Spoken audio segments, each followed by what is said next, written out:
जरा सोचिए, एक ऐसी दुनिया जहां एक नया वायरस फैल रहा है। यही हकीकत है ह्यूमन मेटाप्न्यूमोवायरस यानी HMPV के साथ।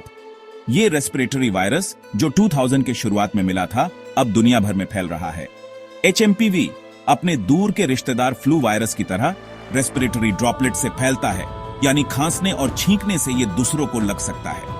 हालांकि HMPV किसी भी उम्र के लोगों को हो सकता है, पर ये छोटे बच्चों, बुजुर्गों और जिनका इम्यून सिस्टम कमजोर है, उनके लिए ज्यादा खतरनाक है। इन लोगों को गंभीर परेशानी होने का डर रहता है, इसलिए इस नए वायरस को समझना और उससे बचाव करना जरूरी है। HMPV का मिलना वायरोलॉजी के लिए एक बड़ी बात थी। इससे पता चलता है कि संक्रामक बीमारियां कैसे बदलती रहती है। जैसे जैसे हम इस वायरस के बारे में और जानेंगे, हमें इसके फैलने, इसके असर और ग्लोबल हेल्थ पर इसके असर के बारे में पता चलेगा। चीन, जो पहले से ही संक्रामक बीमारियों से जूझ रहा है, अब HMPV के बढ़ते मामलों का सामना कर रहा है।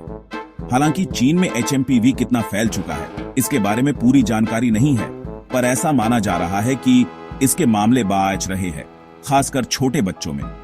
अस्पतालों में सांस की बीमारी से पीड़ित बच्चों की संख्या बढ़ रही है और HMPV को इसका एक बड़ा कारण माना जा रहा है। चीन सरकार, जो पब्लिक हेल्थ के प्रति अपने सक्रिय रवैये के लिए जानी जाती है, ने HMPV को रोकने के लिए कई कदम उठाए हैं। इनमें बेहतर निगरानी प्रणाली, जांच की क्षमता बढ़ाना और लोगों को जागरूक करना शामिल है। चीन की स्थिति से पता चलता है कि संक्रामक बीमारियां कितनी तेजी से फैल सकती है और इनसे लड़ने के लिए देशों का एक दूसरे की मदद करना कितना जरूरी है। HMPV बाकी रेस्पिरेटरी वायरस की तरह अपने लक्षणों से अपनी पहचान कराता है। ये लक्षण अक्सर कॉमन कोल्ड जैसे होते हैं, जिससे सिर्फ लक्षण देखकर HMPV और बाकी रेस्पिरेटरी इलनेसेस में फर्क करना मुश्किल हो जाता है। इसके आम लक्षणों में नाक बहना, खांसी, गले में खराश और बुखार शामिल है। कुछ मामलों में HMPV गंभीर समस्याएं पैदा कर सकता है, खासकर कमजोर लोगों में। इन समस्याओं में ब्रोंकियोलाइटिस, जो फेफड़ों में हवा की छोटी नलियों में सूजन है, और प्न्यूमोनिया, जो फेफड़ों का इन्फेक्शन है, शामिल हो सकते हैं। HMPV के लक्षणों को समझना समय पर बीमारी की पहचान करने और उचित इलाज के लिए बहुत जरूरी है। HMPV के संकेतों और लक्षणों को पहचानना समय पर डॉक्टर के पास जाने की दिशा में पहला कदम है। जल्दी पहचान और सहायक देखभाल से बीमारी के परिणामों में सुधार हो सकता है और जटिलताओं का खतरा कम हो सकता है, खासकर उन लोगों में जिन्हें गंभीर बीमारी का खतरा ज्यादा होता है। सेक्शन 4, चीन का लॉकडाउन। दुविधा, दो पहलुओं के बीच संतुलन। चीन में एक बार फिर लॉकडाउन का खतरा मंडरा रहा है। एक ऐसा देश जो अभी भी अपने सख्त कोविड-19 रोकथाम उपायों के सामाजिक और आर्थिक प्रभावों से उबर रहा है। HMPV के मामलों में हाल ही में हुई तेजी ने वायरस के प्रसार को रोकने के लिए नए सिरे से प्रतिबंधों की संभावित आवश्यकता के बारे में बहस छेड़ दी है। हालांकि लॉकडाउन लागू करने का निर्णय जटिल है, जिसमें वायरस के बढ़ने की गति, ऐसे उपायों की संभावित आर्थिक और सामाजिक लागत और जनता की पालन करने की इच्छा का सावधानीपूर्वक आकलन शामिल है।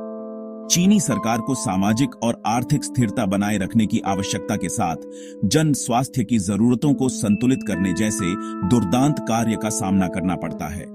कोविड-19 महामारी से सीखे गए सबक, प्रभावी रोकथाम रणनीतियों और लॉकडाउन के अनपेक्षित परिणामों के मामले में निस्संदेह HMPV स्थिति के प्रबंधन के लिए चीन के दृष्टिकोण को सूचित करेंगे। सेक्शन 5, HMPV बनाम कोविड-19, दो वायरस की कहानी। जबकि HMPV और कोविड-19 दोनों ही श्वसन वायरस हैं जो व्यापक बीमारी पैदा करने में सक्षम हैं, वे अपने संचरण गतिकी, गंभीरता और दीर्घकालिक स्वास्थ्य परिणामों में काफी भिन्न हैं।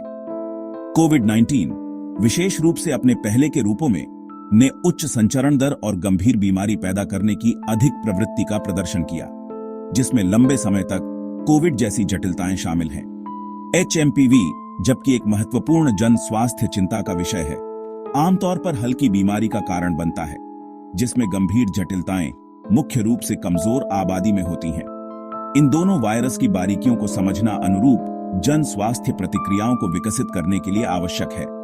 जबकि कोविड-19 महामारी के प्रबंधन से सीखे गए सबक HMPV के लिए हमारे दृष्टिकोण को सूचित कर सकते हैं। प्रत्येक वायरस की विशिष्ट विशेषताओं को पहचानना और तदनुसार हस्तक्षेप करना महत्वपूर्ण है। सेक्शन 6, अनिश्चितता को नेविगेट करना। HMPV के लिए निवारक उपाय।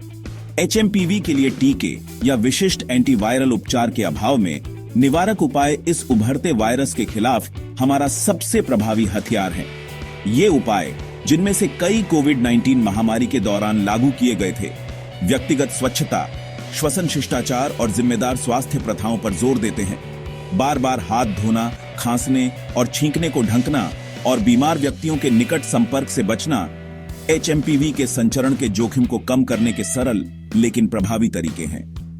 HMPV के खिलाफ लड़ाई में व्यक्तियों को अपने और अपने समुदायों की रक्षा करने के लिए ज्ञान और साधनों के साथ सशक्त बनाना सबसे महत्वपूर्ण है।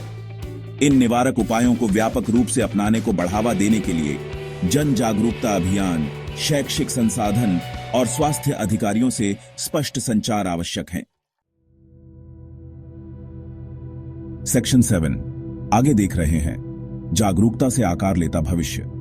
HMPV का उद्भव संक्रामक रोगों की गतिशील प्रकृति और सतर्कता की निरंतर आवश्यकता की एक कठोर याद दिलाता है। जैसे जैसे हम इस नए वायरल खतरे से उत्पन्न चुनौतियों को नेविगेट करते हैं, जन स्वास्थ्य के लिए हमारे दृष्टिकोण में अनुकूली, सूचित और सक्रिय रहना महत्वपूर्ण है। HMPV के लिए प्रभावी टीके और एंटीवायरल उपचार विकसित करने के लिए शोध में निवेश करना सबसे महत्वपूर्ण है, जैसे कि प्रकोपों का शीघ्र पता लगाने और प्रतिक्रिया देने के लिए वैश्विक निगरानी प्रणालियों को मजबूत करना। संक्रामक रोगों का भविष्य अनिश्चित है, लेकिन एक बात स्पष्ट है, वैश्विक स्वास्थ्य पर इन खतरों के प्रभाव को कम करने में हमारी प्रत्याशा, अनुकूलन और नवाचार करने की क्षमता ही हमारी सफलता तय करेगी। HMPV एक चुनौती है, लेकिन यह हमारे बचाव को मजबूत करने, अपनी रणनीतियों को परिष्कृत करने और अधिक लचीला भविष्य बनाने का एक अवसर भी है।